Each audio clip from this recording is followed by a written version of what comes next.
تا یادم میاد توی جنگ بودم، آمارشو بهت میده رو فرسودم. خیلی وقته که غم شده موده، هر روزم از جسدای دف شده روی هم. تو من هیچی خوشحالم نکرد دیگه از یه جا به بعد. آرامشو دیدم توی فیلم ها فقط، یکی توی خودم ای راه میره رو مخم، رو روانم میشه زیر پا لگد. یهو جوری میرم تو خودم که دیگه بیرون اومدنم سخته. درو تخته میکنم تخته، خیالم میدم روی پرتگاه هر فکر. روانم پاکتر قلبه بچه، قلب منو مصدوم از حمله قبل. دلشور نمک رو زخمه تلخه، اصلا قنداب نمیشه تو دلم که بخوا کامما شیرین بکنه با خنده. همیشه همه جا من صد من بوده، صدا میشکنم هر دفعه صد تا من تومه. کال بودم اسیر این کره خاکی، افکارم پراکنده رو سطح منظومه. بند میشن افکارم به مردم، انقدر که دیگه حتی بند نمیشم توی رختم. من مدام اخمم حتی توی تختم، طوری سنگینه تنم اگارم و بختک. انگار یه چیپ کار گذاشتن توی مغزم، یه چی کنترلم میکنه دائما.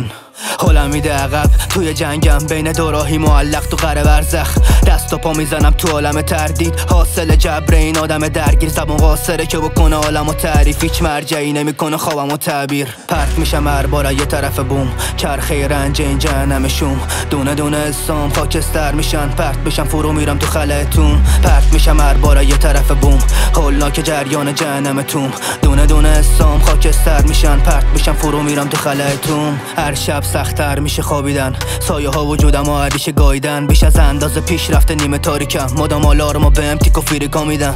نگاهشون همیشه از گوشه اتاق رومه، تو برزخ سرزنش خیره با اینم. هرچی میسوزه میره توی چشام دودش، بازم با این حال ندارم نایی باریدن. جوری گور میگیرم انگاری آتش فشان تو میزنه به سرم، همش برم یه جایی دور و بکنم. این شهر بی سقف و سایبون که رو به نابودی داره میقل طلای خون. حتی تصویراشم ما تو محوه، چون دست نقاشاش میلرزه پای بوم. منم قربانی همین رشی هم، با هر ساز مخالف میرقصه ایسایتون. تو خیلی وقت مردی نکن الکی پوانه موت، بردری بزنی هم نمیشه این حال خوب. یا امیدوارا رو یا بافت تو قبرستون آرزو که میکاره تا درا کنه تو دل این خاکشون. لب پرتگام میلرزه پام، گمم تو این دنیای عجیب دروغی. انقدی پر ازدهام شده خلوت خودم که جدیدن یهو میکنم پنیک تو شلوغی. فرار از جمع، حراست، ترس، بهترم وقتی تنهای گوشم. مجروح و موجی از انفجار درون، یه تک سوت میکشه گوشم. با خفه کنم صدای تو سرم و عرق بار فکر پر ترکش قلبم. معاصره شده منطق و عقلم، نامتر از همیشه از منطقه امنم.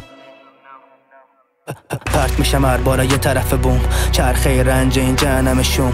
دونه دونه اسام خاکستر میشن، پرت میشم فرو میرم تو خلأتون. پرت میشم هر بار یه طرف بوم، هولناک جریان جهنمتون. دونه دونه اسام خاکستر میشن، چشامو میزنه روزن نور.